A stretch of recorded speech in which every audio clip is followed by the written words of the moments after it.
Good evening from the Kentucky Center for the Arts in Louisville, Kentucky. I'm Dorothy Ridings, President of the League of Women Voters, the sponsor of tonight's first presidential debate between Republican Ronald Reagan and Democrat Walter Mondale. Tonight's debate marks the third consecutive presidential election in which the League is presenting the candidates for the nation's highest office in face-to-face debate. Our panelists are James Wehart, National Political Correspondent for Scripps Howard News Service, Diane Sawyer, Correspondent for the CBS program 60 Minutes, and Fred Barnes, National Political Correspondent for the Baltimore Sun. Barbara Walters of ABC News, who is appearing in her fourth presidential debate, is our moderator. Barbara. Thank you, Dorothy. A few words as we begin tonight's debate about the format. The position of the candidates, that is, who answers questions first and who gives the last statement, was determined by a toss of a coin between the two candidates. Mr. Mondale won, and that means that he chose to give the final closing statement. It means, too, that the President will answer the first question first. I hope that's clear. If it isn't, it will become clear as the debate goes on. Further, the candidates will be addressed as they each wanted and will therefore be called Mr. President and Mr. Mondale. Since there will also be a second debate between the two presidential candidates, tonight will focus primarily on the economy and other domestic issues. The debate itself is built around questions from the panel. In each of its segments, a reporter will ask the candidates the same general question. Then, and this is important, each candidate will have the chance to rebut what the other has said. And the final segment of the debate will be the closing segment, and the candidates will each have 4 minutes for their closing statements. And as I have said, Mr. Mondale will be the last person on the program to speak. And now I would like to add a personal note, if I may. As Dorothy Ridings pointed out, I have been involved now in 4 presidential debates, either as a moderator or as a panelist. In the past, there was no problem in selecting panelists. Tonight, however, there were to have been 4 panelists participating in this debate. The candidates were given a list of almost 100 qualified journalists from all the media and could agree on only these 3 fine journalists. As moderator and on behalf of my fellow journalists, I very much regret, as does the League of Women Voters, that this situation has occurred. And now let us begin the debate with the first question from James Wehart. Mr. Wehart. Mr. President, in 1980, you promised the American people in your campaign a balanced budget by 1983. We've now had more and bigger deficits in the 4 years you've been in office. Mr. President, do you have a secret plan to balance the budget sometime in a second term? And if so, would you lay out that plan for us tonight? I have a plan, not a secret plan. As a matter of fact, it is the economic recovery program that we presented when I took office in 1981. It is true that earlier, working with some very prominent economists, I had come up during the campaign with an economic program that I thought could rectify the great problems confronting us, the double-digit inflation, the high tax rates that I think were hurting the economy, the stagflation that we were undergoing. Before even the election day, something that none of those economists had even predicted had happened, that the economy was so worsened that I was openly saying that what we had thought on the basis of our plan could have brought a balanced budget, no, that was no longer possible.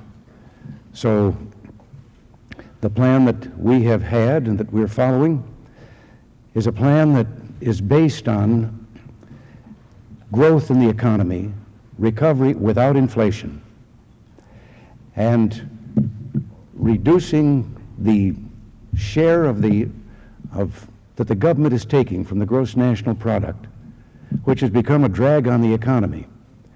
Already, we have a recovery that has been going on for about 21 months to the point that we can now call it an expansion. Under that, this year, we have seen a $21 billion reduction in the deficit from last year, based mainly on the increased revenues the government is getting without raising tax rates. Our tax cut, we think, was very instrumental in bringing about this economic recovery. We have reduced inflation to about a third of what it was. The interest rates have come down about 9 or 10 points, and we think must come down further. In the last 21 months, more than 6 million people have gotten jobs. There have been created new jobs for those people, to where there are now 105 million civilians working where there were only 99 million before, 107 if you count the military. So we believe that as we continue to reduce the level of government spending, the rate of increase in government spending, which has come down from 17 to 6%, and at the same time as the growth in the economy increases the revenues the government gets without raising taxes, those two lines will meet. And when they meet, that is a balanced budget. Mr. President, the Congressional Budget Office has some bad news. The lines aren't about to meet according to their projections. They project that the budget deficit will continue to climb. In the year 1989, they project a budget deficit of $273 billion. In view of that, and in view of the economic recovery we are now enjoying, would it make sense to propose a tax increase or take some other fiscal measures to reduce that deficit now when times are relatively good? The deficit is a result. It is the result of excessive government spending. I do not, very frankly, take seriously the Congressional Budget Office projections because they have been wrong on virtually all of them, including the fact that our recovery wasn't going to take place to begin with. But it has taken place. But as I said, we have the rate of increase in government spending down to 6%. If the rate of increase in government spending can be held at 5%, we're not far from there. By 1989, that would have reduced the budget deficits down to a $30 or $40 billion level. At the same time, if we can have a 4% recovery continue through that same period of time, that will mean, without an increase in tax rates, that will mean $400 billion more in government revenues. And so I think that the lines can meet. Actually, in constant dollars, in the domestic side of the budget, there has been no spending increase in the 4 years that we have been here. Mr. Mondale, the Carter-Mondale administration didn't come close to balancing the budget in its 4 years in office either, despite the fact that President Carter did promise a balanced budget during his term. You have proposed a plan combining tax increases and budgetary cuts and other changes in the administration of the government that would reduce the projected budget deficit by 2/3 to approximately $87 billion in 1989. That still is an enormous deficit that will be running for these 4 years. What other steps do you think should be taken to reduce this deficit and position a country for economic growth? One of the key tests of leadership is whether one sees clearly the nature of the problems confronted by our nation. And perhaps the dominant domestic issue of our times is, what do we do about these enormous deficits? I respect the President. I respect the presidency, and I think he knows that. But the fact of it is, every estimate by this administration about the size of the deficit has been off by billions and billions of dollars. As a matter of fact, over 4 years, they've missed the mark by nearly $600 billion. We were told we would have a balanced budget in 1983. It was $200 billion deficit instead. And now we have a major question facing the American people as to whether we will deal with this deficit and get it down for the sake of a healthy recovery. Virtually every economic analysis that I've heard of, including the distinguished Congressional Budget Office, which is respected by, I think, almost everyone, says that even with historically high levels of economic growth, we will suffer a $263 billion deficit. In other words, it doesn't converge, as the President suggests. It gets larger even with growth. What that means is that we will continue to have devastating problems with foreign trade. This is the worst trade year in American history by far. Our rural and farm friends will have continued devastation. Real interest rates, the real cost of interest, will remain very, very high. And many economists are predicting that we're moving into a period of very slow growth because the economy is tapering off and may be a recession. I get it down to a level below 2% of gross national product with a policy that's fair. I've stood up and told the American people that I think it's a real problem, that it can destroy long-term economic growth, and I've told you what I think should be done.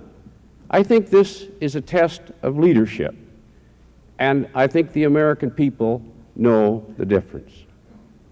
Mr. Mondale, one other way to attack the deficit is further reductions in spending. The President has submitted a number of proposals to Congress to do just that, and in many instances, the House, controlled by the Democrats, has opposed them. Isn't it one aspect of leadership for prominent Democrats such as yourself to encourage responsible reductions in spending and thereby reduce the deficit? Absolutely, and I have proposed over $100 billion in cuts in federal spending over 4 years, but I am not going to cut it out of Social Security and Medicare and student assistance and things that people need. These people depend upon all of us for the little security that they have. And I'm not going to do it that way. The rate of defense spending increase can be slowed. Certainly we can find a coffee pot that costs something less than $7,000. And there are other ways of squeezing this budget without constantly picking on our senior citizens and the most vulnerable in American life. And that's why the Congress, including the Republicans, have not gone along with the President's recommendations. I would like to ask the audience, please, to refrain from applauding either side. It just takes away from the time for your candidates. And now it is time for the rebuttal. Mr. President, 1 minute for rebuttal. Yes, I don't believe that Mr. Mondale has a plan for balancing the budget. He has a plan for raising taxes. And as a matter of fact, the biggest single tax increase in our nation's history took place in 1977. And for the 5 years previous to our taking office, taxes doubled in the United States, and the budgets increased $318 billion. So there is no ratio between taxing and balancing a budget. Whether you borrow the money or whether you simply tax it away from the people, you're taking the same amount of money out of the private sector unless and until you bring down government's share of what it is taking. With regard to Social Security, I hope there will be more time than just this minute to mention that, but I will say this. A president should never say never, but I'm going to violate that rule and say never. I will never stand for a reduction of the Social Security benefits to the people that are now getting them. Mr. Mondale? Well, that's exactly the commitment that was made to the American people in 1980. He would never reduce benefits. And of course, what happened right after the election is they proposed to cut Social Security benefits by 25%, reducing the adjustment for inflation, cutting out minimum benefits for the poorest on Social Security, removing educational benefits for dependents whose widows were with widows trying to get them through college. Everybody remembers that. People know what happened. There's a difference. I have fought for Social Security and Medicare and for things to help people who are vulnerable all my life, and I will do it as President of the United States. Thank you very much. We'll now begin with segment number 2 with my colleague Diane Sawyer. Ms. Sawyer? Mr. President, Mr. Mondale. The public opinion polls do suggest that the American people are most concerned about the personal leadership characteristics of the two candidates, and each of you has questioned the other's leadership ability. Mr. President, you have said that Mr. Mondale's leadership would take the country down the path of defeatism and despair, and Vice President Bush has called him whining and hoping for bad news. And Mr. Mondale, you have said that President Reagan offers showmanship, not leadership, that he has not mastered what he must know to command his government. I'd like to ask each of you to substantiate your claims. Mr. Mondale first. Give us specifics to support your claim that President Reagan is a showman, not a leader, has not mastered what he must know to be president after 4 years. And then second, tell us what personal leadership characteristics you have that he does not. Well, first of all, I think the first answer this evening suggests exactly what I'm saying. There is no question that we face this massive deficit. And almost everybody agrees, unless we get it down, the chances for long-term healthy growth are nil. And it's also unfair to dump these tremendous bills on our children. The President says it will disappear overnight because of some reason. No one else believes that's the case. I do, and I'm standing up to the issue with an answer that's fair. I think that's what leadership is all about. There's a difference between being a quarterback and a cheerleader. And when there's a real problem, a president must confront it. What I was referring to, of course, in the comment that you referred to, was the situation in Lebanon. Now, for 3 occasions, one after another, our embassies were assaulted in the same way by a truck with demolitions. The first time, and I did not criticize the president because these things can happen once and sometimes twice. The second time, the barracks in Lebanon were assaulted, as we all remember. There was 2 or 3 commission reports, recommendations by the CIA, the State Department, and the others. And the third time, there was even a warning from the terrorists themselves. Now, I believe that a president must command that White House and those who work for him.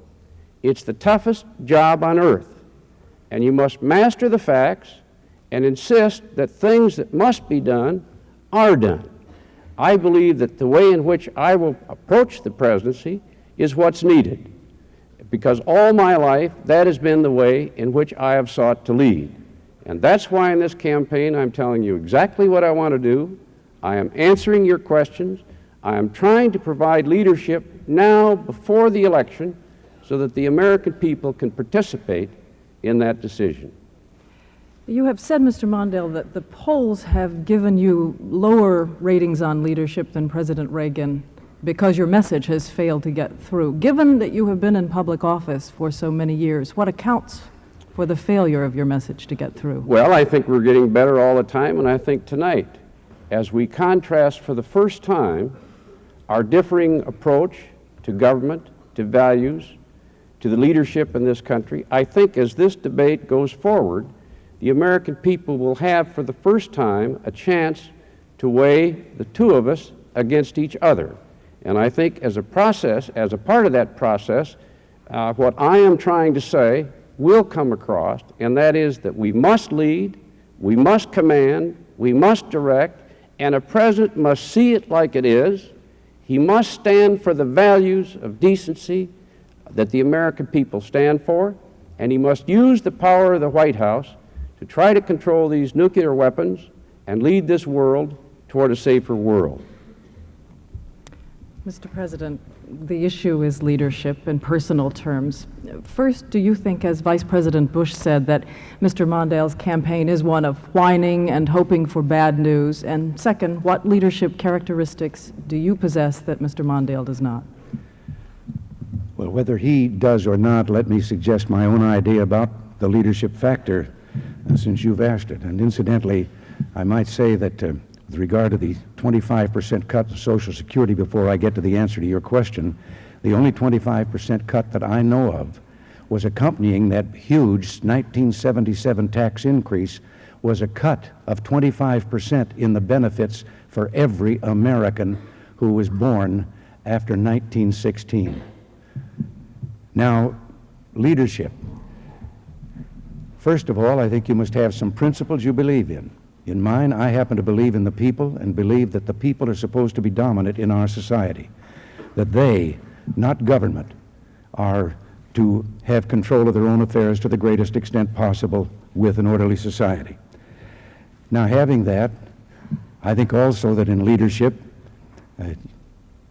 well, I've believed that you find people, positions such as I'm in, who have the talent and ability to do the things that are needed in the various departments of government.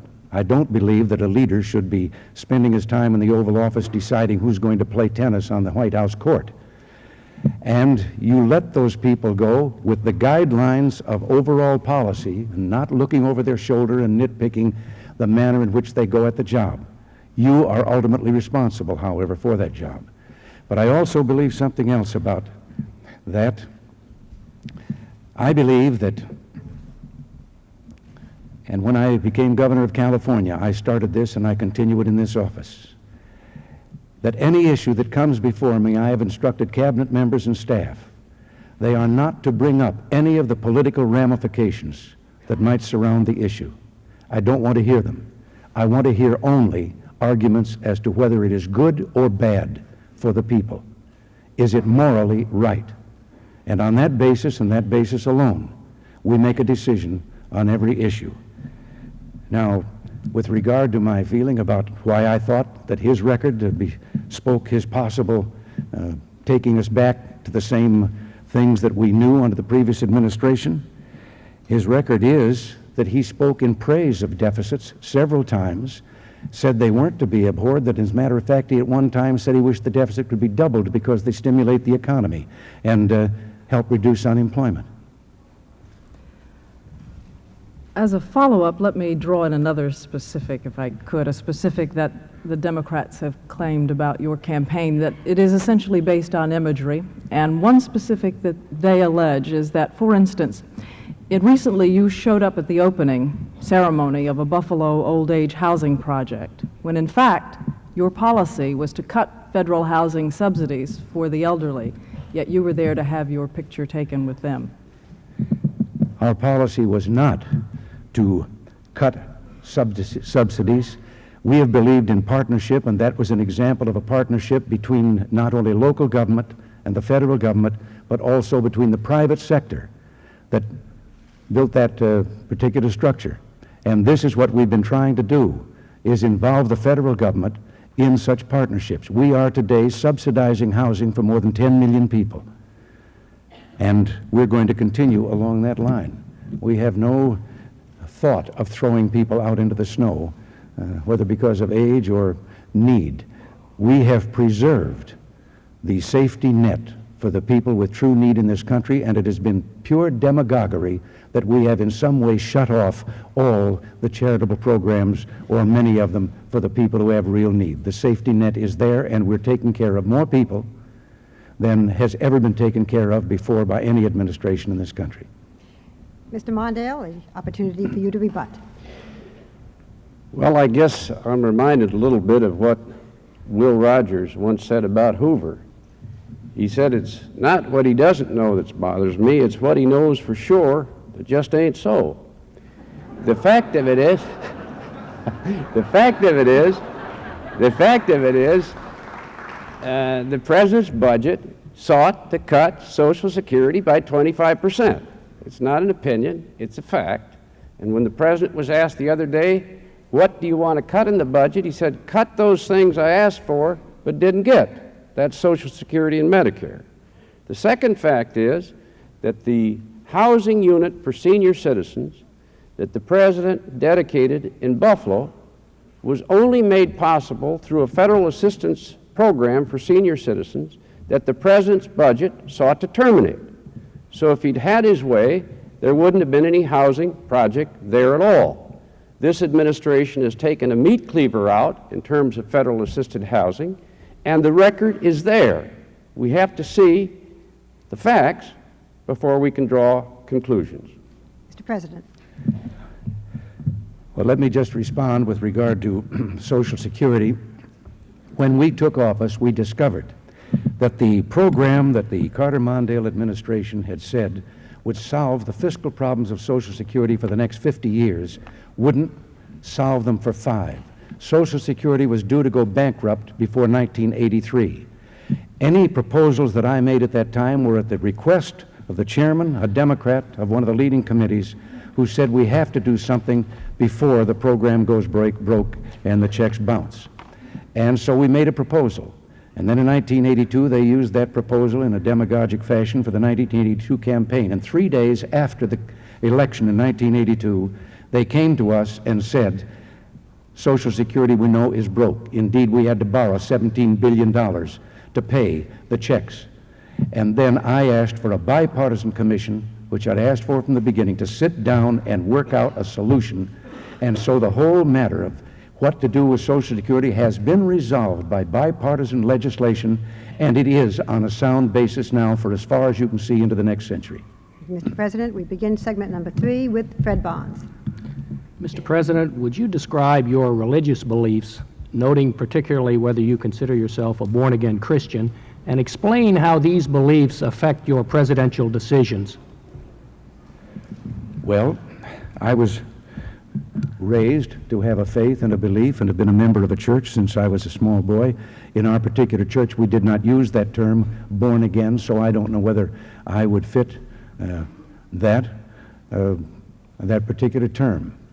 But I have, thanks to my mother, God rest her soul, the firmest possible belief and faith in God. And I don't believe, I believe, I should say, as Lincoln once said, that I would be the most stupid man in the world if I thought I could confront the duties of the office I hold if I could not turn to someone who was stronger and greater than all others. And I do resort to prayer. At the same time, however, I have not believed that prayer should be introduced into an election or be a part of a political campaign or religion, a part of that campaign. As a matter of fact, I think religion became a part of this campaign when Mr. Mondale's running mate said I wasn't a good Christian. So it does play a part in my life. I have no hesitancy in saying so.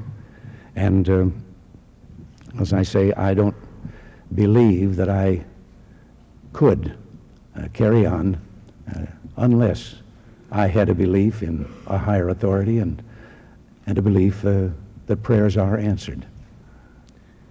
Given those beliefs, Mr. President, why don't you attend services regularly, either by going to church or by inviting a minister to the White House, as President Nixon used to do, or someone to Camp David, as President Carter used to do? The answer to your question is very simple about why I don't go to church. I have gone to church regularly all my life, and I started to here in Washington.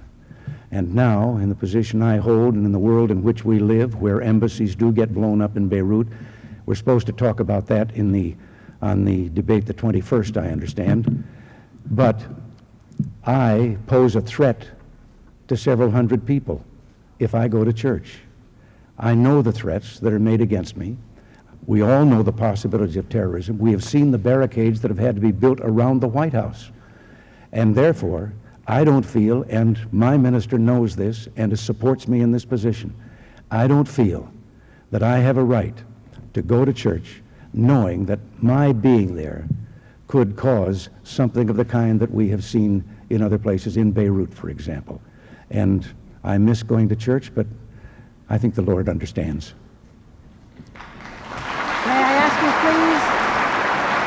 May I ask the audience, please, to refrain from applause? Fred, your second question. Mr. Mondale, would you describe your religious beliefs and mention whether you consider yourself a born-again Christian, and explain how those beliefs would affect your decisions as president? First of all, I accept President Reagan's affirmation of faith. I'm sure that we all accept and admire his commitment to his faith, and we are strengthened, all of us, by that fact. I am a son of a Methodist minister. My wife is the daughter of a Presbyterian minister, and I don't know if I've been born again, but I know I was born into a Christian family. And I believe I've sung at more weddings and more funerals than anybody ever to seek the presidency. Whether that helps or not, I don't know. I have a deep religious faith.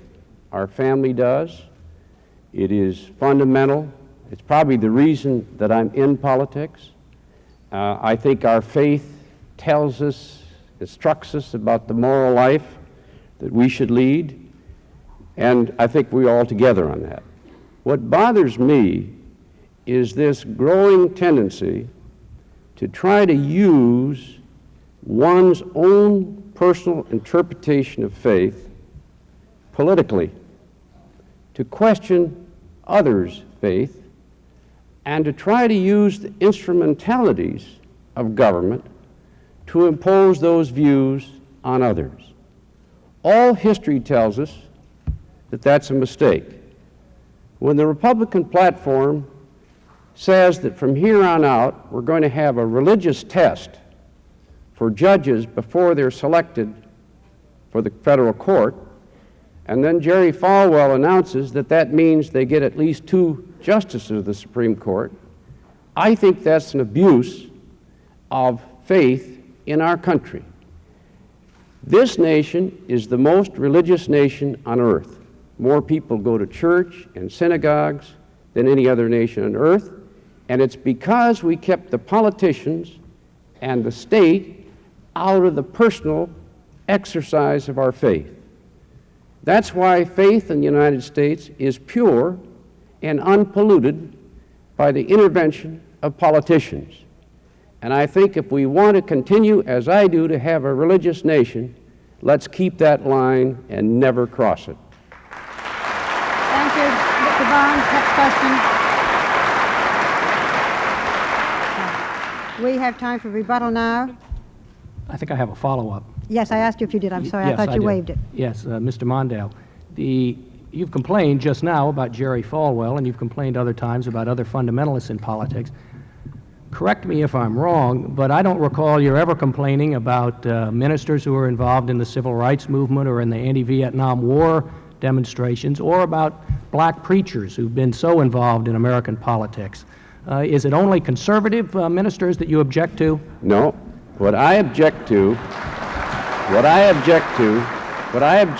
is someone seeking to use his faith to question the faith of another, or to use that faith and seek to use the power of government to impose it on others.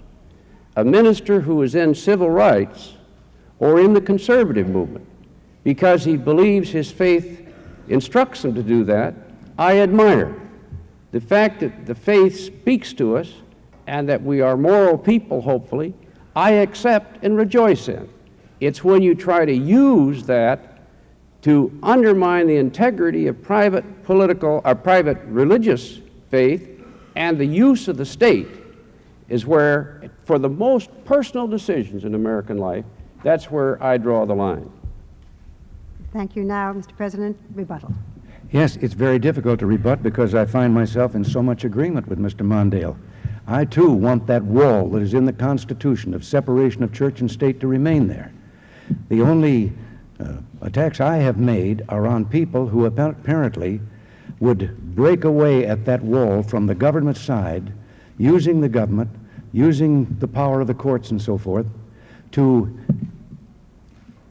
hinder that part of the Constitution that says the government shall not only not establish a religion, it shall not inhibit the practice of religion. And they have been using these things to have government, through court orders, inhibit the practice of religion. A child wants to say grace in a school cafeteria, and a court rules that they can't do it because it's school property. These are the types of things that I think have been happening in a kind of a secular way that have been eroding that separation, and I am opposed to that. With regard to a platform in the Supreme Court, I can only say one thing about that. I have appointed one member of the Supreme Court, Sandra Day O'Connor. I'll stand on my record on that, and if I have the opportunity to appoint any more, I'll do it in the same manner that I did in selecting her. Mr. Mondale, your rebuttal, please. The platform to which the President refers, in fact, calls for a religious test in the selection of judges. And Jerry Falwell says that means we get 2 or 3 judges. And it would involve a religious test for the first time in American life. Let's take the example that the President cites. I believe in prayer. My family prays. We've never had any difficulty finding time to pray. But do we want a constitutional amendment adopted of the kind proposed by the President that gets the local politicians into the business of selecting prayers that our children must either recite in school or be embarrassed and asked to excuse themselves? Who would write the prayer?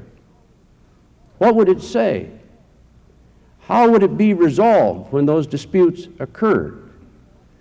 It seems to me that a moment's reflection tells you why the United States Senate turned that amendment down, because it will undermine the practice of honest faith in our country by politicizing it. We don't want that. Thank you, Mr. Mondale. Our time is up for this round. We go into the second round of our questioning, begin again with Jim Weihart. Jim? After that discussion, this may be like going from the sublime to the ridiculous, but here goes. I have a political question for you, Mr. Mondale. Polls indicate a massive change in the electorate away from the coalition that has long made the Democratic Party a majority.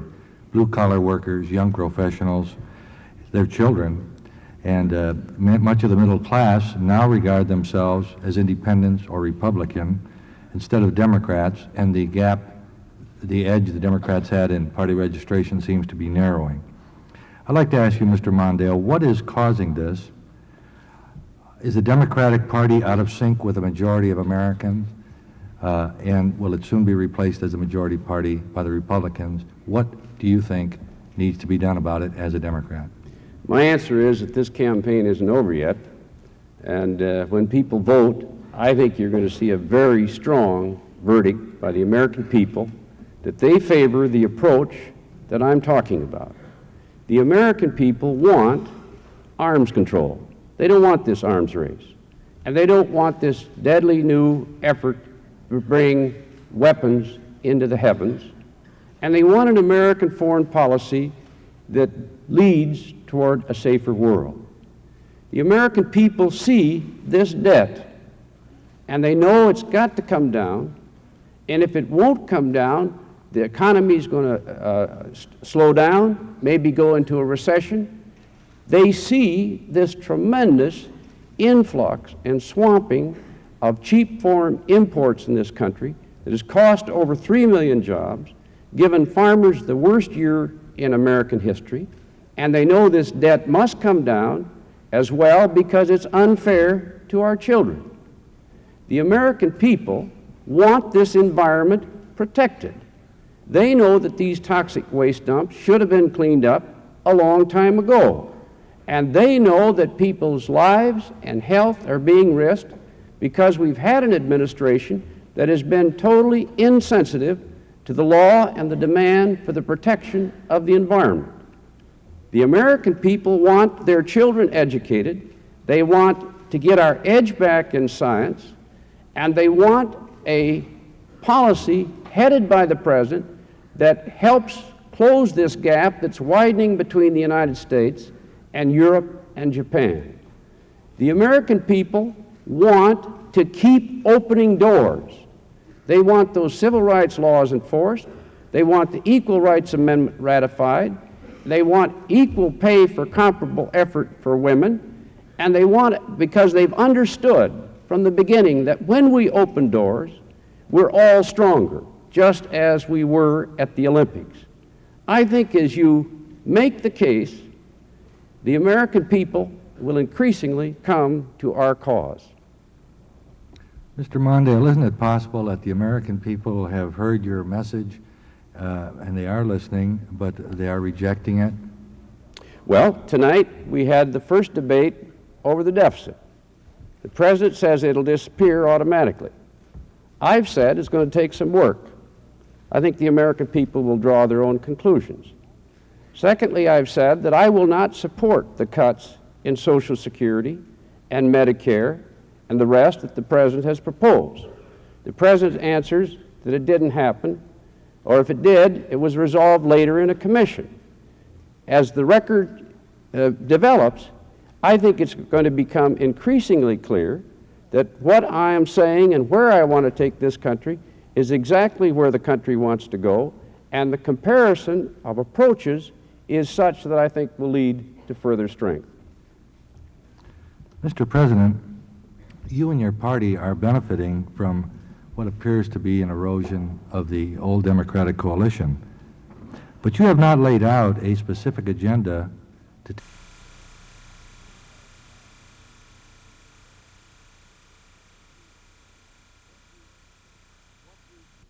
What is your program for America for the next decade with some specificity? Well, again, I am running on the record. I think sometimes Mr. Mondale's running away from his. But I'm running on the record of what we have asked for. We'll continue to try and get things that we didn't get in a program that has already brought the rate of spending of government down from 17% to 6.1%. A program of returning authority and autonomy to the local and state governments that has been unjustly seized with the federal government. And you might find those words in a Democratic platform of some years ago. I know because I was a Democrat at that time. And I left the party eventually because I could no longer follow the turn in the Democratic leadership that took us down an entirely different path, a path of centralizing authority in the federal government, lacking trust in the American people. I promised when we took office that we would reduce inflation. We have, to 1/3 of what it was. I promised that we would reduce taxes. We did, 25% across the board. That barely held even with, if it did that much, with the gigantic tax increase imposed in 1977. But at least it took that burden away from them. I said that we would create jobs for our people, and we did, 6 million in the last 20 or 21 months. I said that we would become respected in the world once again, and that we would refurbish our national defense to the place that we could deal on the world scene and then seek disarmament, reduction of arms, and hopefully an elimination of nuclear weapons. We have done that. All of the things that I said we would do, from inflation being down, interest rates being down, unemployment falling, all of those things we have done. And I think this is something the American people see.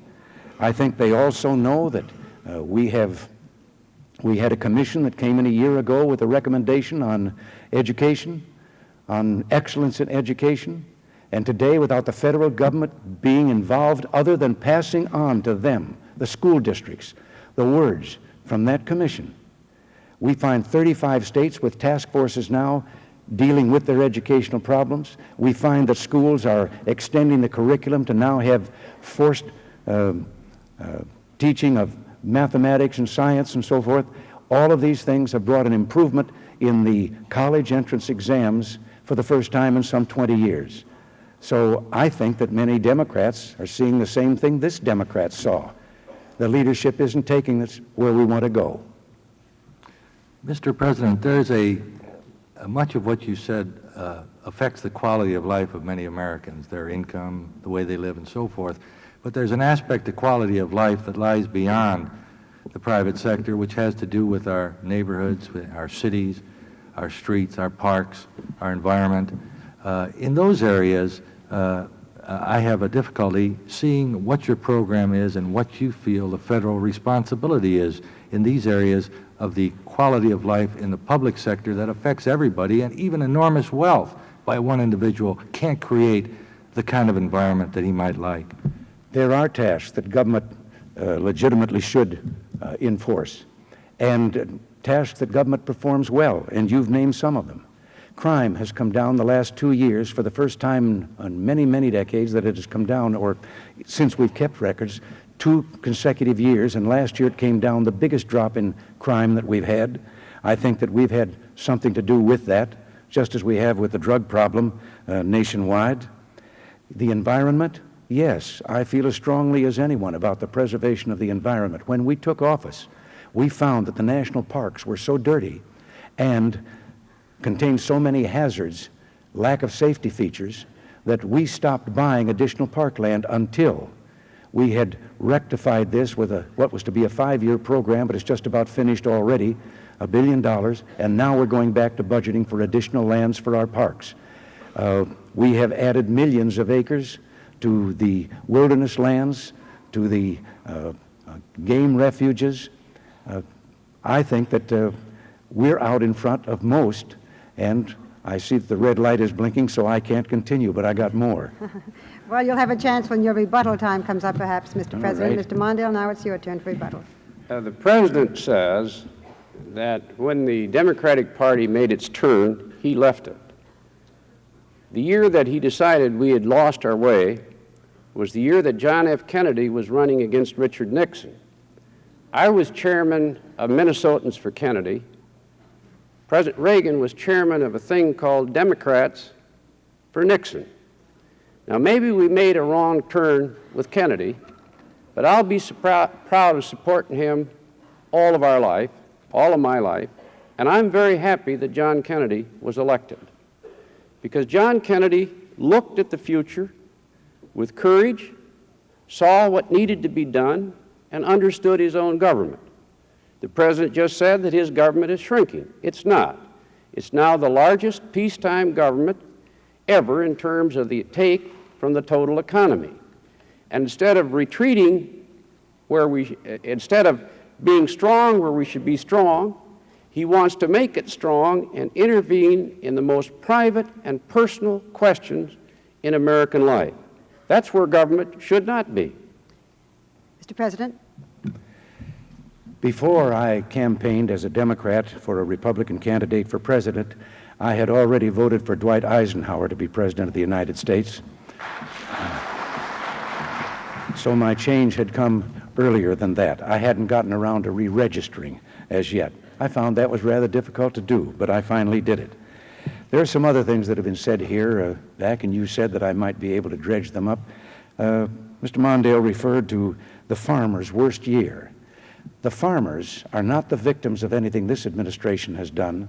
The farmers were the victims of the double-digit inflation and the 21.5% interest rates of the Carter-Mondale administration and the grain embargo, which destroyed our reliability nationwide as a supplier. All of these things are presently being rectified, and I think that we are going to salvage the farmers. As a matter of fact, there has been less than 0.25% of foreclosures of the 270,000 loans from government that the farmers have. Thank you, Mr. President. We'll now turn to Diane Sawyer for her round of questions. Diane? And I'd like to turn to an area that I think few people enjoy discussing, but that we probably should tonight, because the positions of the two candidates are so clearly different and lead to very different policy consequences, and that is abortion and right to life. I'm exploring for your personal views of abortion and specifically how you would want them applied as public policy. First, Mr. President, do you consider abortion murder or a sin? And second, how hard would you work? What kind of priority would you give in your second term legislation to make abortion illegal? And specifically, would you make certain, as your party platform urges, that federal justices that you appoint be pro-life? I have believed that in the appointment of judges that all that was specified in the party platform was that they respect the sanctity of human life. Now that I would want to see in any judge, and with regard to any issue having to do with human life. But with regard to abortion, and I have a feeling that there's been some reference without naming it here in the remarks of Mr. Mondale, tied to injecting religion into government. With me, abortion is not a problem of religion. It's a problem of the Constitution. I believe that until and unless someone can establish that the unborn child is not a living human being, then that child is already protected by the Constitution, which guarantees life, liberty, and the pursuit of happiness to all of us. And I think that this is what we should concentrate on, is trying. I know there was weeks and weeks of testimony before a Senate committee. There were medical authorities, there were religious, there were clerics there, everyone talking about this matter of pro-life. And at the end of all of that, not one shred of evidence was introduced that the unborn child was not alive. We have seen premature births that are now grown up, happy people going around. Also, there is a strange dichotomy in this whole position about our court's ruling that abortion is not the taking of a human life. In California, some time ago, a man beat a woman so savagely that her unborn child was born dead with a fractured skull. And the California state legislature unanimously passed a law that was signed by the then Democratic governor, signed a law that said that any man who so abuses a pregnant woman that he causes the death of her unborn child shall be charged with murder. Now, isn't it strange that that same woman could have taken the life of her unborn child and it was abortion and not murder? But if somebody else does it, that's murder. And it recognizes, it used the term death of the unborn child. So this has been my feeling about abortion, that we have a problem now to determine, and all the evidence so far comes down on the side of the unborn child being a living human being. A two-part follow-up. Do I take it from what you said about the platform then that you don't regard the language and don't regard in your own appointments abortion position a test of any kind for justices, that it should be? And also, if abortion is made illegal, how would you want it enforced? Who would be the policing units that would investigate, and would you want the women who have abortions to be prosecuted? The laws regarding that always were state laws. It was only when the Supreme Court handed down a decision that the federal government intervened in what had always been a state policy. Our laws against murder are state laws. So I would think that this would be the point of enforcement on this.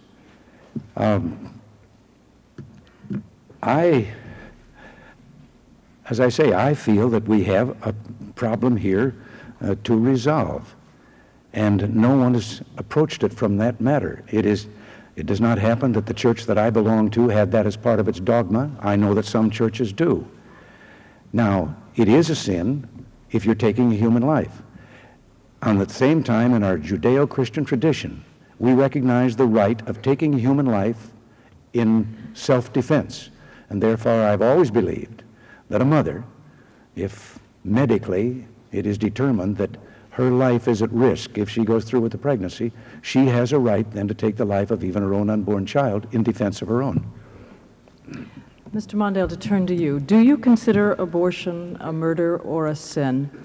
And bridging from what President Reagan said, he has written that if society doesn't know whether human life in fact does begin at conception, as long as there is a doubt, that the unborn child should at least be given the benefit of the doubt, and that there should be protection for that unborn child. This is one of the most emotional and difficult issues that could possibly be debated. I think your questions, however, underscore the fact there is probably no way that government should or could answer this question in every individual case and in the private lives of the American people.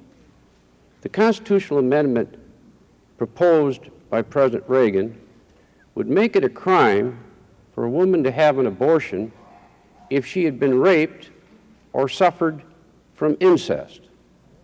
Is it really the view of the American people, however you feel on the question of abortion, that government ought to be reaching into your living rooms and making choices like this? I think it cannot work, won't work, and will lead to all kinds of cynical evasions of the law. Those who can afford to have them will continue to have them. The disadvantaged will go out in the back alley as they used to do. I think these questions are inherently personal and moral, and every individual instance is different. Every American should beware be aware of the seriousness of the step. But there are some things that government can do and some things they cannot do. Now, the example that the President cites has nothing to do with abortion. Somebody went to a woman and nearly killed her. That's always been a serious crime and always should be a serious crime. But how does that compare with the problem of a woman who's raped? Do we really want those decisions made by judges who've been picked because they will agree to find the person guilty? I don't think so, and I think it's going in exactly the wrong direction. In America, on basic moral questions, we have always let the people decide in their own personal lives. We haven't felt so insecure that we've reached for the club of state to have our point of view. It's been a good instinct, and we're the most religious people on earth. One final point. President Reagan, as governor of California, signed a bill which is perhaps the most liberal pro-abortion bill of any state in the Union. But if I can get you back for a moment on my point, which was the question of when human life begins, a two-part follow-up. First of all, at what point do you believe that human life begins in the growth of a fetus? And second of all, you said that government shouldn't be involved in the decisions, yet there are those who would say that government is involved, and the consequence of the involvement was 1.5 million abortions in 1980. And how do you feel about that? The basic decision of the Supreme Court is that each person has to make this judgment in her own life, and that's the way it's been done. And it's a personal and private moral judgment. I don't know the answer to when life begins, and it's not that simple either. You've got another life involved. And if it's rape, how do you draw moral judgments on that? If it's incest, how do you draw moral judgments on that? Does every woman in America have to present herself before some judge, picked by Jerry Falwell, to clear her personal judgment? It won't work.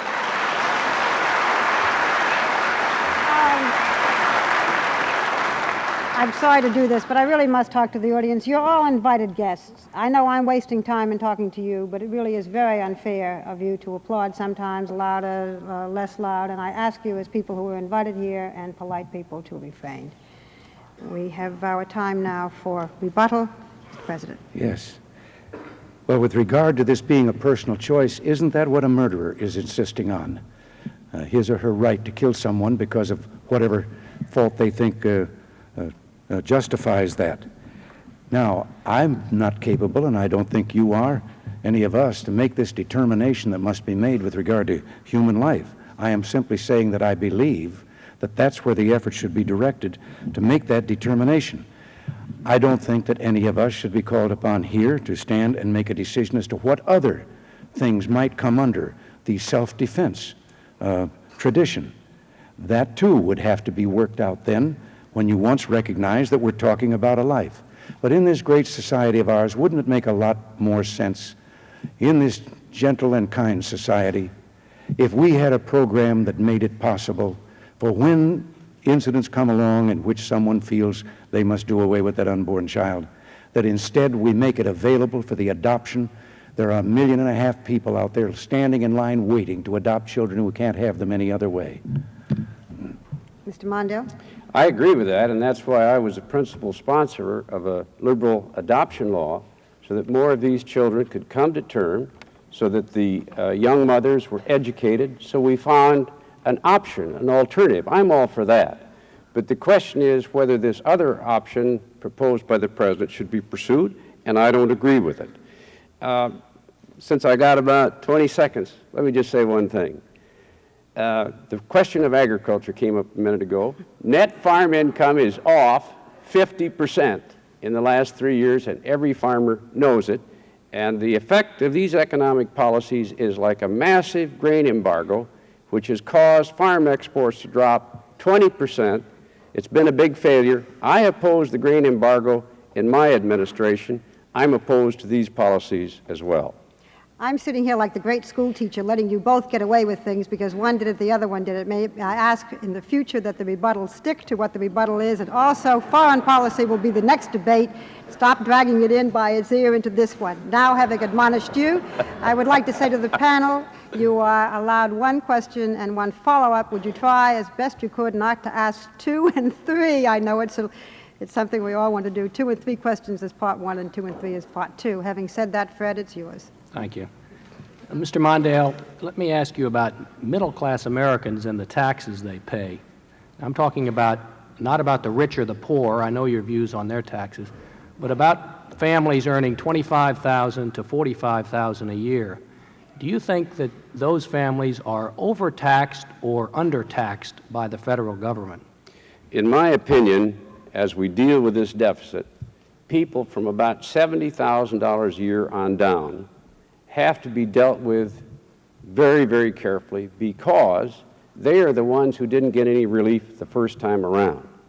Under the 1981 tax bill, people making $200,000 a year got $60,000 in tax relief over 3 years, while people making $30,000 a year, all taxes considered, got no relief at all, or their taxes actually went up. That's why my proposal protects everybody from $25,000 a year or less against any tax increases and treats those $70,000 and under in a way that is more beneficial than the way the President proposes with a sales tax or a flat tax. What does this mean in real life? Well, the other day, Vice President Bush disclosed his tax returns to the American people. He's one of the wealthiest Americans, and he's our Vice President. In 1981, I think he paid about 40% in taxes. In 1983, as a result of these tax preferences, he paid a little over 12%, 12.8% in taxes.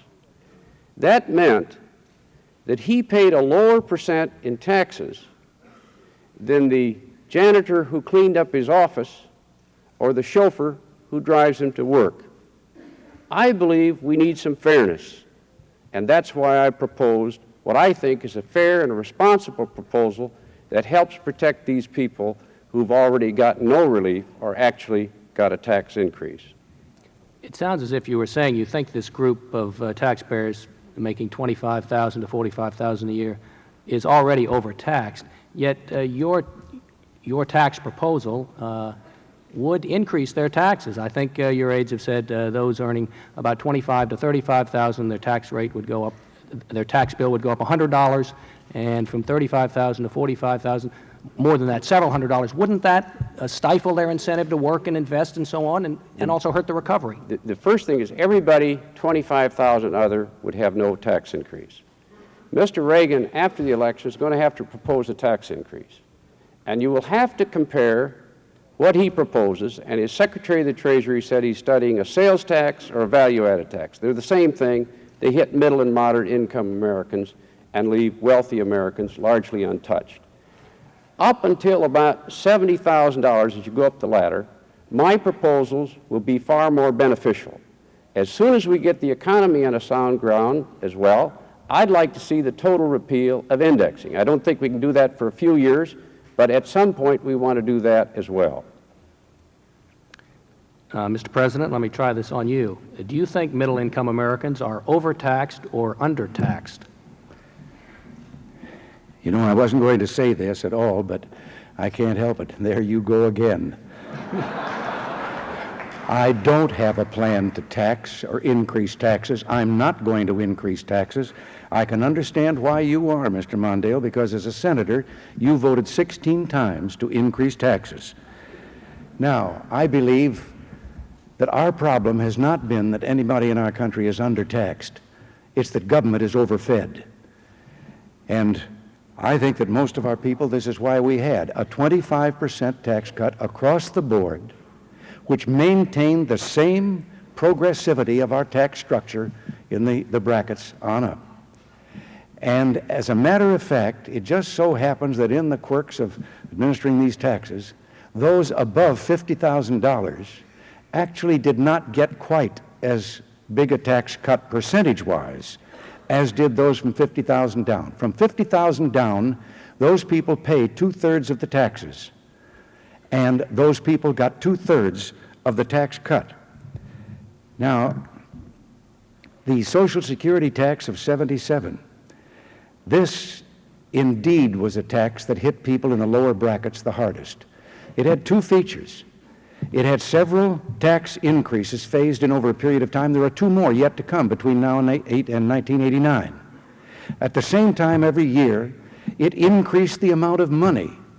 Virtually every year, there may have been one or two that were skipped in there, that was subject to that tax. Today, it is up to about $38,000 of earnings that is subject to the payroll tax for Social Security. And that tax, there are no deductions. So a person making anywhere from 10, 15, 20, they're paying that tax on the full gross earnings that they have after they have already paid an income tax on that same amount of money. Now, I don't think that to try and say that we were taxing the rich and not the other way around, it just doesn't work out that way. The system is still where it was with regard to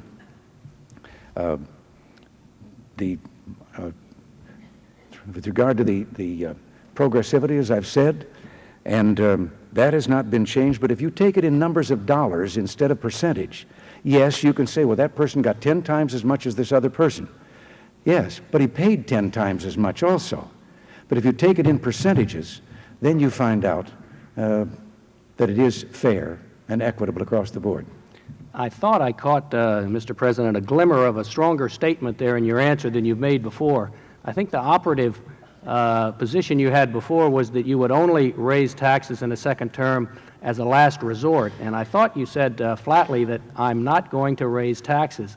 Is that what you meant to say, that you will flatly not raise taxes in your second term as president? Yes, I had used last resort would always be with me.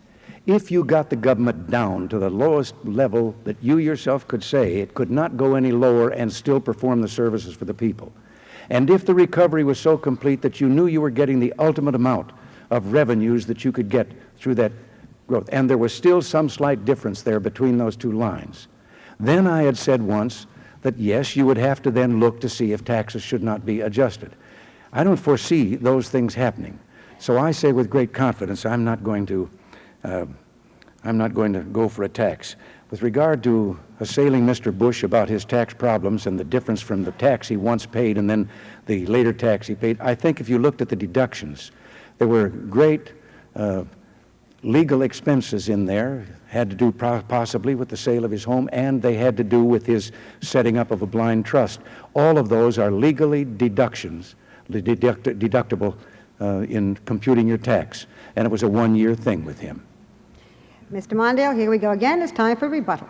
Well, first of all, I gave him the benefit of the doubt on the House deal. I'm just talking about the 12.8% that he paid, and that's what's happening all over this country with wealthy Americans. They've got so many loopholes, they don't have to pay much in taxes. Now, Mr. President, you said, there you go again, right? Remember the last time you said that? Mm-hmm. You said it when President Carter said that you were going to cut Medicare. And you said, oh no, there you go again, Mr. President. And what did you do right after the election? You went out and tried to cut $20 billion out of Medicare. And so when you say there you go again, people remember this, you know. And people will remember that you signed the biggest tax increase in the history of California and the biggest tax increase in the history of the United States.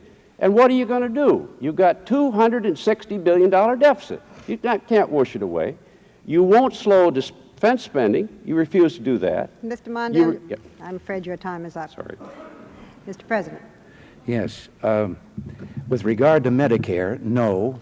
But it's time for us to say that Medicare is in pretty much the same condition that Social Security was, and something is going to have to be done in the next several years to make it fiscally sound. And no, I never proposed any $20 billion should come out of Medicare. I have proposed that the program we must treat with that particular problem. And maybe part of that problem is because during the 4 years of the Carter-Mondale administration, medical costs in this country went up 87%. All right, I fine. gave you back some of that time. We can't keep going back for other rebuttals. There'll be time later. We now go to our final round. The way things stand now, we have time for only 2 sets of questions, and by lot it will be Jim and Diane, and we'll start with Jim Weha. Mr. President, the economic recovery is real but uneven. The Census Bureau just a month ago reported that there are more people living under poverty now, 1 million more people living under, than when you took office. There have been a number of studies, including studies by the Urban Institute and other non-political organizations, that say that the impact of the tax and budget cuts and your economic policies have impacted severely on certain classes of Americans: working mothers, head of households, minority groups, elderly poor. In fact, they're saying the rich are getting richer and the poor are getting poorer under your policies. What relief can you offer to the working poor, to the minorities, and to the women head of households who have borne the brunt of these economic programs? What can you offer them in the future in your next term? Well, some of those facts and figures just don't stand up. Yes, there has been an increase in poverty, but it is a lower rate of increase than it was in the preceding years before we got here. It has begun to decline, but it is still going up. On the other hand, women heads of household, single women heads of household, have for the first time, there has been a turn down in the rate of poverty for them. We have found also in our studies that in this increase in poverty, it all had to do with their private earnings. It had nothing to do with the transfer payments from government, by way of many programs. We are spending now 37% more on food for the hungry in all the various types of programs than was spent in 1980. We're spending a third more on all of the programs of human service. We have more people receiving food stamps than were ever receiving them before. 2,300,000 more are receiving them, even though we took 850,000 off the food stamp rolls because they were making an income that was above anything that warranted their fellow citizens having to support them. We found people making 185% of the poverty level were getting government benefits. We have set a line at 130% so that we can direct that aid down to the truly needy. Some time ago, Mr. Mondale said something about education and college students and help of that kind. Half, 1 out of 2 of the full-time college students in the United States are receiving some form of federal aid. But there again, we found people that there were, under the previous administration, families that had no limit to income were still eligible for low-interest college loans. We didn't think that was right. And so we have set a standard that those loans and those grants are directed to the people who otherwise could not go to college. Their family incomes were so low. So there are a host of other figures that reveal that the grant programs are greater than they have ever been, taking care of more people than they ever have.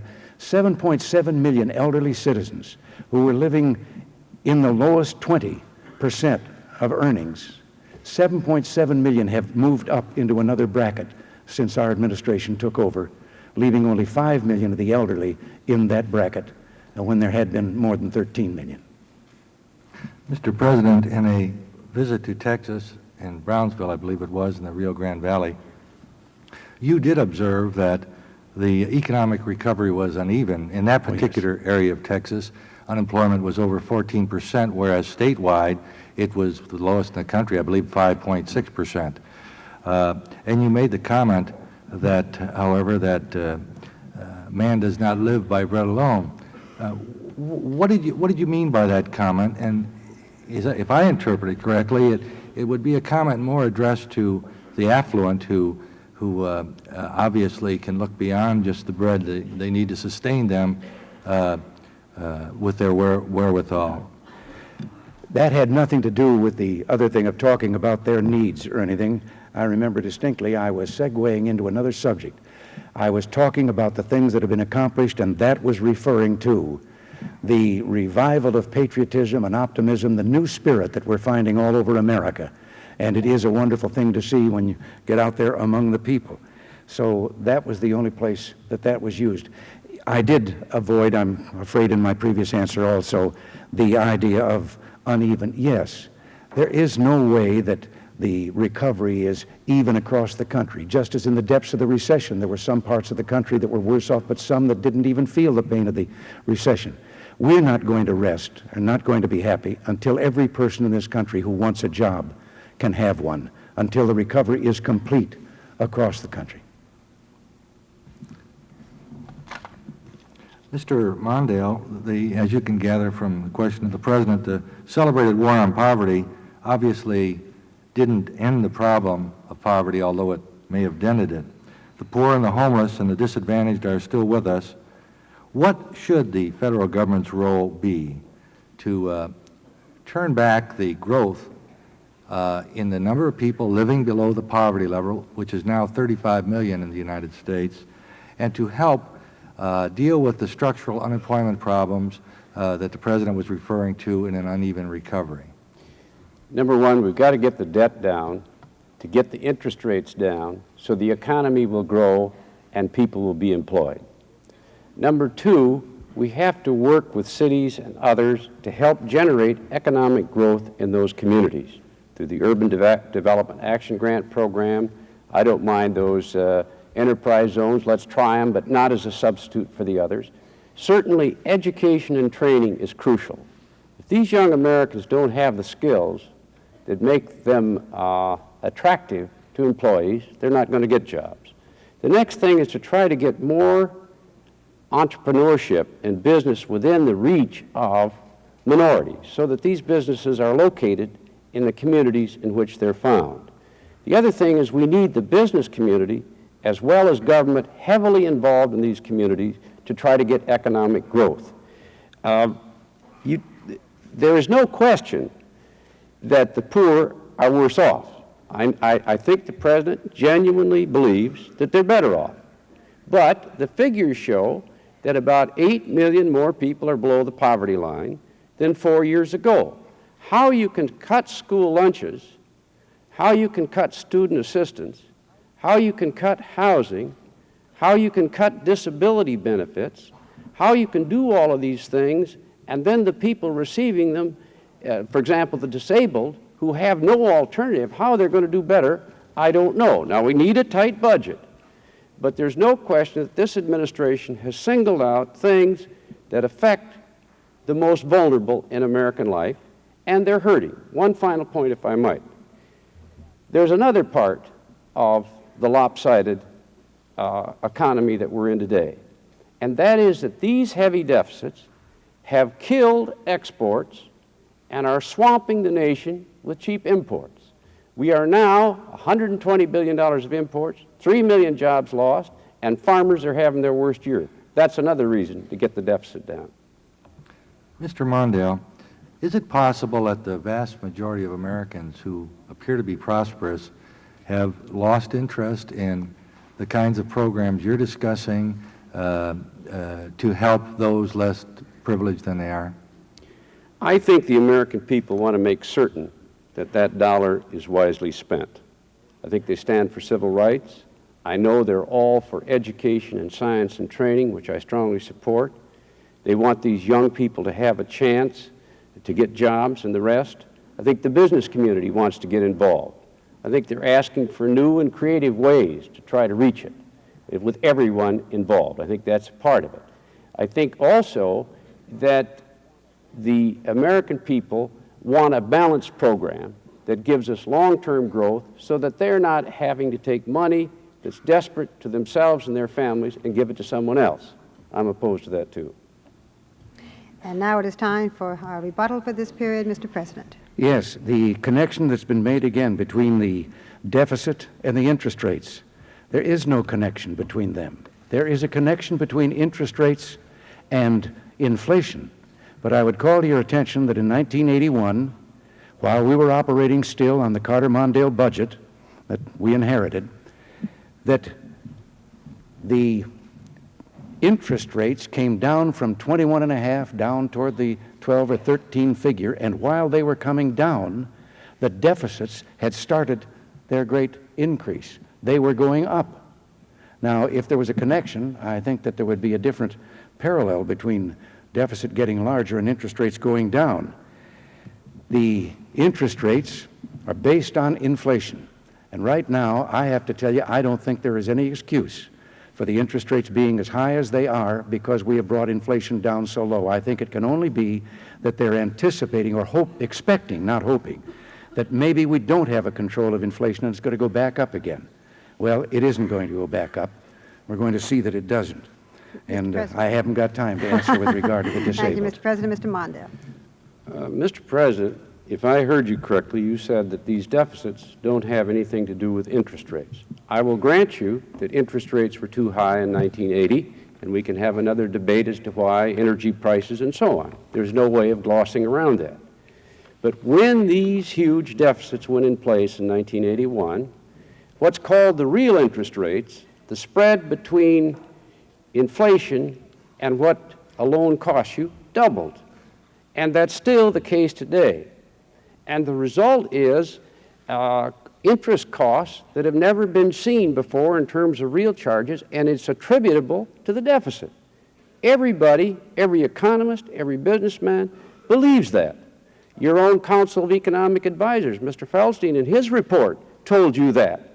Every chairman of the Finance and Ways and Means Committee, Republican leaders in the Senate and the House are telling you that.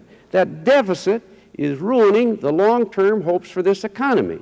It's causing high interest rates. It's ruining us in trade. It's given us the highest small business failure in 50 years.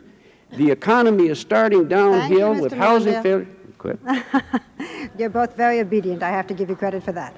We now start our final round of questions. We do want to have time for your rebuttal. We start with Diane. Diane Sawyer. Since we are reaching the end of the question period, and since in every presidential campaign the candidates tend to complain that the opposition candidate is not held accountable for what he or she says, let me give you the chance to do that. Mr. Mondale, beginning with you. What do you think the most outrageous thing is your opponent said in this debate tonight?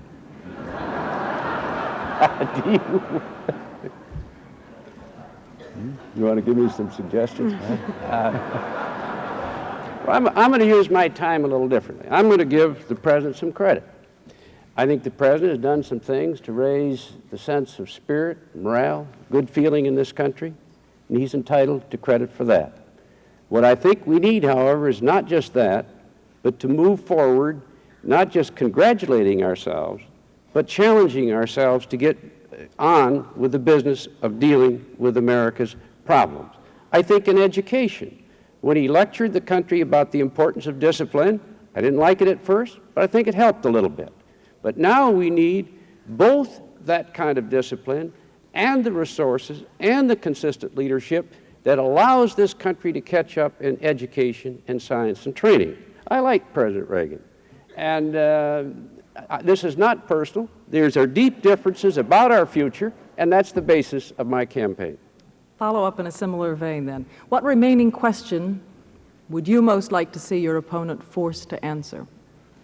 Without any doubt, I have stood up and told the American people that that $263 billion deficit must come down, and I've done what no candidate for president's ever done. I told you before the election what I'd do. Mr. Reagan, as you saw tonight, President Reagan, takes the position it will disappear by magic. It was once called voodoo economics. I wish the President would say, yes, the CBO is right. Yes, we have a $263 billion deficit. This is how I'm going to get it done. Don't talk about growth, because even though we need growth, that's not helping. It's going to go in the other direction, as they've estimated. And give us a plan. What will you cut? Whose taxes will you raise? Will you finally touch that defense budget? Are you going to go after Social Security and Medicare and student assistance and the handicap again, as you did last time? If you just tell us what you're going to do, then the American people could compare my plan for the future with your plan. And that's the way it should be. The American people would be in charge. Mr. President, the most outrageous thing your opponent has said in the debate tonight. Well, now, I have to start with a smile since his kind words to me. I'll tell you what I think has been the most outrageous thing in political dialogue, both in this campaign and the one in '82. And that is the continued discussion and claim that somehow I am the villain who is going to pull the Social Security checks out from those people who are dependent on them. And why I think it is outrageous, first of all, it isn't true. But why it is outrageous is because for political advantage, every time they do that, they scare millions of senior citizens who are totally dependent on Social Security, have no place else to turn, and they have to live and go to bed at night thinking, is this true? Is someone going to take our check away from us and leave us destitute? And I don't think that that should be a part of political dialogue. Now, I just have a minute here? You have more time. You can keep going. Okay, all right. Now, Social Security, let's lay it to rest once and for all. I told you never would I do such a thing. But I tell you also now, Social Security has nothing to do with the deficit. Social Security is totally funded by the payroll tax levied on employer and employee. If you reduce the outgo of Social Security, that money would not go into the general fund to reduce a deficit. It would go into the Social Security Trust Fund. So Social Security has nothing to do with balancing a budget or erasing or lowering the deficit.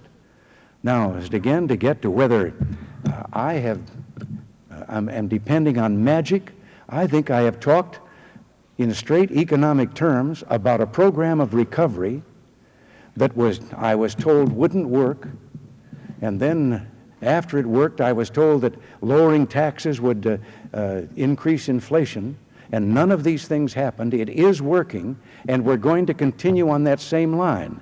As to what we might do and find in further savings cuts, no, we're not going to starve the hungry, but we have 2,478 specific recommendations from a commission of more than 2,000 business people in this country through the Grace Commission that we're studying right now, and we've already implemented 17% of them, that are recommendations as to how to make government more efficient, more economic. And to keep it even, what remaining question would you most like to see your opponent forced to answer? Why the deficits are so much of a problem for him now, but that in 1976, when the deficit was $52 billion, and everyone was panicking about that, he said no, that he thought it ought to be bigger because a bigger deficit would stimulate the economy and would help do away with unemployment. In 1979, he made similar statements, the same effect, that the deficits, there was nothing wrong with having deficits. Remember, there was $1 trillion in debt before we got here. That's got to be paid by our children and grandchildren, too, if we don't do it. And I'm hoping we can start some payments on it before we get through here. That's why I want another 4 years. Well, we have time now if you'd like to answer the President's question or whatever rebuttal. Well, we've just finished almost the whole debate, and the American people don't have the slightest clue about what President Reagan will do about these deficits. And yet, that's the most important single issue of our time. I did support the 76 measure that he told about because we were in a deep recession and we need some stimulation. But I will say, as a Democrat, I was a real piker, Mr. President. In 1979, we ran a $29 billion deficit all year. This administration seems to run that every morning. And the result is exactly what we see. This economy is starting to run downhill. Housing is off. Last report on new purchases, it's the lowest since 1982. Growth is a little over 3% now. Many people are predicting a recession. And the flow of imports into this country is swamping the American people. We've got to deal with this problem. And those of us who want to be your president should tell you now what we're going to do so you can make a judgment. Thank you What- very much. We must stop now. I want to give you time for your closing statements. It's indeed time for that. From each of you, we will begin with President Reagan. I'm sorry, Mr. Reagan, you had your rebuttal, and I just cut you off because our time was going. You have a chance now for rebuttal before your closing statement. Is that correct? No, I might as well just go with. You want to go with your? I don't okay. think so. You want to wait? I'm all confused now. Technically, you did. I have little voices that come in my ear. You don't get those same voices. I'm not hearing it from here. I'm hearing it from here. All right. You have waived your rebuttal. You can go with your closing statement. Well, we'll include it in that. Okay. 4 years ago, in similar circumstances to this, I asked you, the American people, a question. I asked, are you better off than you were 4 years before? The answer to that obviously was no, and as a result, I was elected to this office and promised a new beginning. Now, maybe I'm expected to ask that same question again. I'm not going to, because I think that all of you, or not everyone, those people that are in those pockets of poverty and haven't caught up, they couldn't answer the way I would want them to, but I think that the most of the people in this country would say, yes, they are better off than they were 4 years ago. The question, I think, should be enlarged. Is America better off than it was 4 years ago? And I believe the answer to that has to also be yes. I promised a new beginning. So far it is only a beginning. If the job were finished, I might have thought twice about seeking re-election to this job. But we now have an economy that for the first time, well, let's put it this way, in the first half of 1980, gross national product was down a minus 3.7%. First half of 84, it's up 8.5%. Productivity in the first half of 1980 was down a minus 2%. Today, it is up a plus 4%. Personal earnings after taxes per capita have gone up almost $3,000 in these 4 years. In 1980 or 1979, a person with a fixed income of $8,000 was $500 above the poverty line. And this maybe explains why there are the numbers still in poverty. By 1980, that same person was $500 below the poverty line. We have restored much of our economy. With regard to business investment, it is higher than it has been since 1949. So there seems to be no shortage of investment capital. We have, as I said, cut the taxes, but we have reduced inflation, and for 2 years now it has stayed down there, not a double digit, but in the range of 4 or below. We believe that we had also promised that we would make our country more secure. Yes, we have an increase in the defense budget. But back then, we had planes that couldn't fly for lack of spare parts or pilots. We had Navy vessels that couldn't leave harbor because of lack of crew or, again, lack of spare parts. Today, we're well on our way to a 600-ship Navy. We have 543 at present. We have our military, the morale is high. I think the people should understand that 2/3 of the defense budget pays for pay and salary, or pay and pension. And then you add to that food and wardrobe and all the other things, and you only have a small portion going for weapons.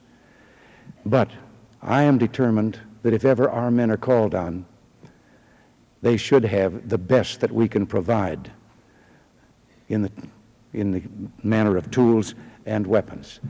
There has been reference to expensive spare parts, hammers costing $500. Well, we are the ones who found those. I think we've given the American people back their spirit. I think there's an optimism in the land and a patriotism. And I think that we're in a position once again to heed the words of Thomas Paine, who said, "We have it in our power to begin the world over again. Thank you, Mr. Reagan. Mr. Mondale, the closing words are now yours. I want to thank the League of Women Voters and the City of Louisville for hosting this evening's debate. I want to thank President Reagan for agreeing to debate. He didn't have to, and he did, and we all appreciate it. The President's favorite question is, are you better off? Well, if you're wealthy, you're better off. If you're middle income, you're about where you were. And if you're a modest income, you're worse off. That's what the economists tell us. But is that really the question that should be asked? Isn't the real question is, will we be better off? Will our children be better off? Are we building the future that this nation needs? I believe that if we ask those questions that bear on our future, not just congratulate ourselves, but challenge us to solve those problems, you'll see that we need new leadership. Are we better off with this arms race? Will we be better off if we start this Star Wars escalation into the heavens? Are we better off when we de-emphasize our values and human rights? Are we better off when we load our children with this fantastic debt? Would fathers and mothers feel proud of themselves if they loaded their children with debts like this nation is now, over $1 trillion on the shoulders of our children? Can we really say that we will be better off when we pull away from sort of that basic American instinct of decency and fairness? I would rather lose a campaign about decency than win a campaign about self-interest. I don't think this nation is composed of people who care only for themselves.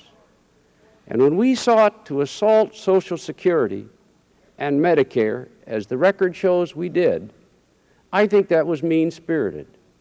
When we terminated 400,000 desperate, hopeless, defenseless Americans who were on disability, confused and unable to defend themselves, and just laid them out on the street, as we did for 4 years, I don't think that's what America is all about. America is a fair society, and it is not right that Vice President Bush pays less in taxes than the janitor who helps him. I believe there's fundamental fairness crying out that needs to be achieved in our tax system. I believe that we will be better off if we protect this environment. And contrary to what the President says, I think their record on the environment is inexcusable and often shameful. These laws are not being enforced, have not been enforced, and the public health and the air and the water are paying the price. That's not fair for our future. I think our future requires a president to lead us in an all-out search to advance our education, our learning, and our science and training, because this world is more complex and we're being pressed harder all the time. I believe in opening doors. We won the Olympics in part because we've had civil rights laws and the laws that prohibit discrimination against women. I have been for those efforts all my life. The President's record is quite different. The question is our future. President Kennedy once said, in response to similar arguments, we are great, but we can be greater. We can be better if we face our future, rejoice in our strengths, face our problems, and by solving them, build a better society for our children. Thank you. Thank you, Mr. Mondale. Please. We have not finished quite yet. Thank you, Mr. Mondale, and thank you, Mr. President, and our thanks to our panel members as well. And so we bring to a close this first of the League of Women Voters presidential debates of 1984. You two can go at each other again in the final league debate on October 21st in Kansas City, Missouri, and this Thursday night, October 11th at 9 p.m. Eastern Daylight Time, the Vice President George Bush will debate Congresswoman Geraldine Ferraro in Philadelphia. And I hope that you will all watch once again. No matter what the format is, these debates are very important. We all have an extremely vital decision to make. Once more, gentlemen, our thanks. Once more to you, our thanks. And now this is Barbara Walters wishing you a good evening. Thank you, Mr. President.